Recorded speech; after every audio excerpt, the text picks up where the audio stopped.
Reserve bank governor Sanjay Malhotra ने कहा है कि महंगाई दर निचले स्तर पर बरकरार रहती है और ग्रोथ को लेकर अगर दबाव बनता है तो केंद्रीय बैंक रेपो रेट में और कटौती कर सकता है। रिजर्व बैंक का ये बयान अगस्त की पॉलिसी बैठक को लेकर देखा जा रहा है। इस बयान के बाद रेपो रेट में कटौती की उम्मीद बढ़ गई है, क्योंकि महंगाई की दर अभी हमने कल ही डिस्कस किया था कि 2.1% पर है, जो बीते 6 साल का सबसे निचला स्तर है। तो सर, क्या रेट कट जल्दी आएगा?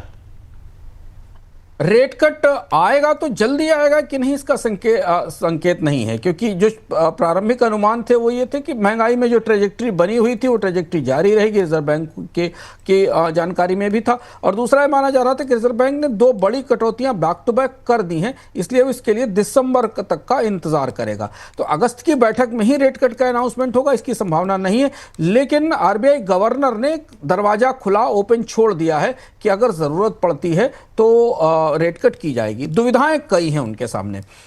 उन्होंने इसमें एक बड़ा पैमाना बताया ग्रोथ, और दूसरा बताया कि महंगाई की दर में तो कमी दिखाई दे रही है और तात्कालिक तौर पर किसी उछाल की संभावना नहीं है।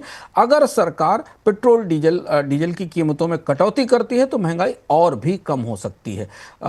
फिलहाल चूंकि जो प्रमुख इंग्रेडिएंट हैं भारतीय महंगाई के, ईंधन और खाद्य, दोनों में हमें दबाव दिख रहा है, इसलिए महंगाई में तो किसी बड़ी बढ़त की उम्मीद अभी और खतरा नहीं है, थोक महंगाई और खुदरा महंगाई में। तो इस मोर्चे पर तो आरबीआई निश्चिंत है कि महंगाई कम है और ब्याज दरें चाहे तो घटा सकता है।